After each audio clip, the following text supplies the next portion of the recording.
So in previous lecture we have finished with the components of cell membrane. Now we will see the how this membrane potential is generated and the how that signals are transferred in the cell membranes. Okay. So the membrane potential, which is being the two energetic factors which influence the movement of ions across the membranes.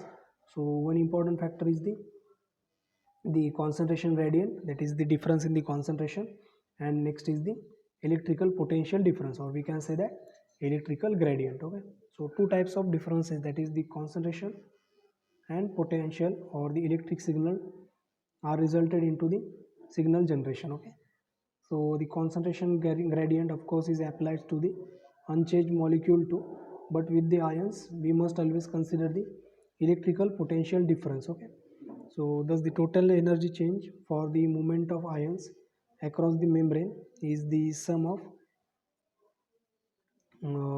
energy change due to the concentration of gradient and the energy change due to the electrical potential differences. So these two factors which will in terms act on the same direction or in the opposite direction. Okay, so total energy change which is occur in the cell membrane, which is due to both. Okay, this total energy change across this cell membrane, okay, cell membrane is due to both concentration gradient, okay, concentration gradient, and one is the electrical potential gradient. Okay, electro potential gradient. So both of these change are corresponding to the signal transfer in the given cell. Okay, if some event such as opening or gated of the ions causes the membrane potential to become less negative, this is termed as the depolarization, and if some factor which cause the membrane potential to become more negative, it is termed as the hyperpolarization. Okay, so polarization is nothing but change in the signals. Okay, so interfacial electron transfer in the biological systems. Next point is the interfacial electron transfer in the biological system. So the membrane potential measurement, that is the potential across the membrane, is measured in the all types of cell. Okay, so there is a electrical potential difference between inside of the cell and the surrounding extracellular fluid. Okay, extracellular fluid and the inside cell, this term is called as a potential membrane or membrane potential. So potential across the membrane is nothing but the membrane potential. This phenomenon is present in all cell and it is being important in the nerves and the muscles. Okay, because these nerves and muscles which carries the most of the signals coming from the central nervous system. Okay, so these nerves and the muscles will carries the important signals. So because of this, the changes in their membrane potential are used to code and transmit the informations. And electrical potential, which is the nothing but the difference between the two locations when there is a net separation of charge between the membrane. Okay, so there is a, if there is a net separation of a charges, then potential differences get arises, and hence overall we can say that the electrical potential is generated. And we all know that this electrical potential is measured in what? Volts. Okay, so we measure the signal in terms of volt. So generally when the nerve or muscle cell is being at the rest, its membrane potential is called as a resting potential. And in typical neurons there is about say minus 70 millivolt of resting potential is there. Okay, and here the minus sign is indicate that the potential is being negative with respect to the surrounding extracellular fluid. So here it is essential to realize that only a very small number of negative and positive ions are need to be separated by the membrane so as to create a resting membrane potential. Okay. So for each pair of negative and positive ions which are separated by the membrane, there are roughly 1000 pairs of positive and negative ions with crystal type of neurons. Okay. So this is the diagram for the this potential membrane or membrane potential. Okay, so if there are like difference in the charges, then potential is get developed across the membrane.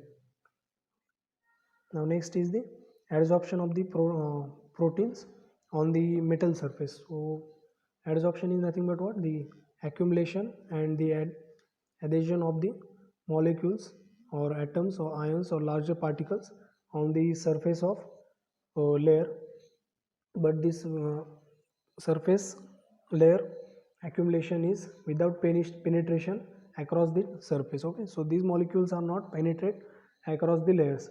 So the adsorption of large biomolecules such as proteins is of highly physiological importance, and they will absorb with different mechanism on their molecular layer or the atomic analogs. Okay, so some of the major driving force which will bind the proteins on the cellular surface, which includes what?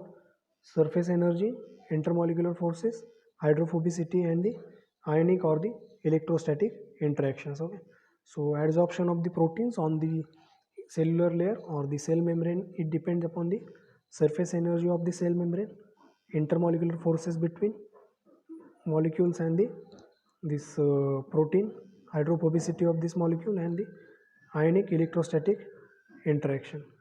So by knowing how these factors are affecting the protein adsorption, they can be used to manipulate it by using the machine alloying or other engineering technique, so as to use selectively for the optimum performance of the biomedical or the physiological applications. So the adsorption process of the proteins on the molecular layer is consisting of the following steps. So adsorption process of proteins on the, that is, proteins are nothing but biomolecules that are composed of what? Amino acids. So each amino acid has the side chain that will gain or lose some charge depending upon the pH values. Okay, so amino acids containing both groups, that is COH group and NH2 group. So both of these group can be activated or deactivated at certain pH level. So depending upon the surrounding pH, they will contain the either negative or positive charge. So it will have its own polar or non-polar quantities. So change in the region can greatly contribute to the protein which is being interacting with the molecules and the surfaces.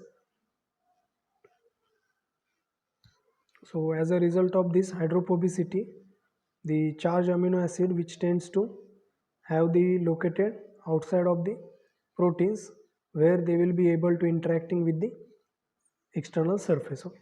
So the four fundamental classes of force of interaction in the protein absorption are: the first thing is the ionic or the electrostatic attraction for the charge spaces. And how will the charge operate?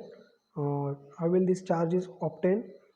When there is a pH difference in the given membrane, okay, given liquids. Then next is the important is the hydrogen bonding, because it contains the hydrogen and the negatively charged more negative atom like nitrogen and oxygen. So certainly there will be the possibility of hydrogen bonding. Then next is the hydrophobic interaction of this higher chains. And last one is the interaction of charge transfer or the particle electron donor acceptor type of nature. Okay, so the metallic bonding, which is refers to the specific type of bonding which is between positive metal ions and the surrounding valence electron clouds. So these intermolecular forces are relatively strong, and they will give rise to the repeated crystalline orientation of atoms, which is also referred to as the lattice system. So there are several types of common lattice system of formation, and each of which is having its own unique packing system and atomic closeness. So the negative charge electron cloud of the metal ions will strictly hinder the attraction of negatively charged protein regions due to the change in the charge repulsion.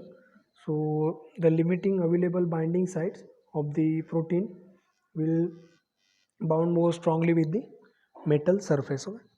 So the lattice formation, which can leads to the connection with the exposed protein and the metal ion dependent attraction site, which are bind to the more complex site and the other protein. So the surface of metal which has different properties than the bulk, since the normal crystalline repeating subunits are terminated at the surface. So this leaves the surface atom without the neighboring atom on the one side, so which has inherently altered the electron distribution.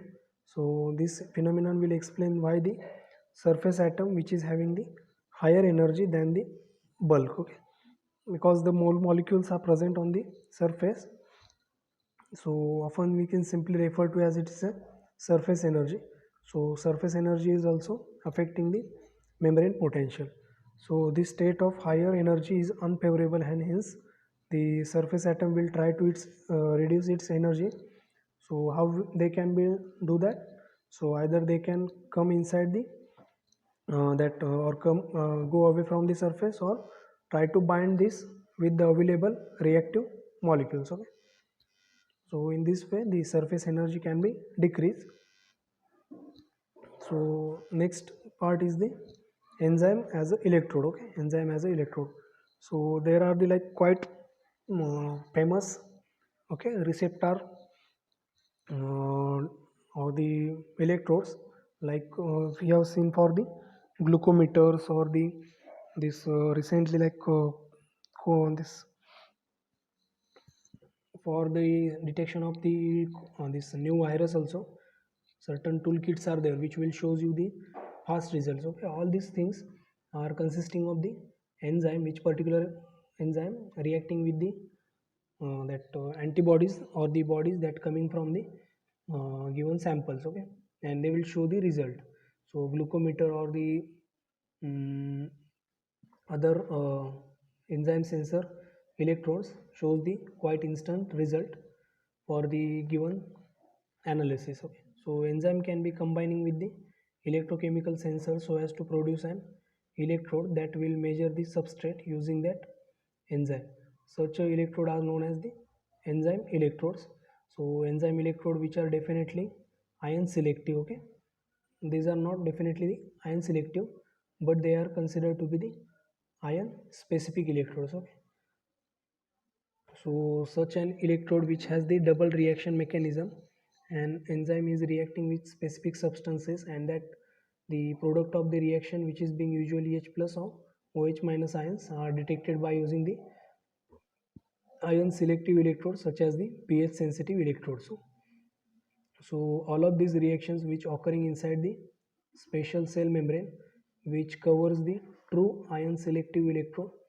So which is why this enzyme electrode system is sometimes considered to be as the ion selective, okay. So the example for this ion selective is the glucose, okay, glucose selective electrode. The enzymatic electrode which are described for the specific and sensitive determination of the glucose in the blood. So the probe that is conventionally used as the B and D glucose by the glucose oxidase chemically, which is attached to the surface of a platinum electrode. So the peroxide which liberated is sensed by the measurement of the current which is generated of around 0.7 volt with respect to a saturated calomel electrode, and the enzyme which is being chemically attached to the pig intestine via the glutaraldehyde which is coupling with the uh, okay, which is attached to the quite stable for the month. So even at room temperature this electrode that is glucose selective electrode can be used. So other glucose electrode developed using the platinum electrode, like measurement of oxygen which is consumed at a minus 0.7 volt with respect to saturated calomel electrode, okay. So these are the ion selective electrode which can be acts as the enzyme electrodes, okay.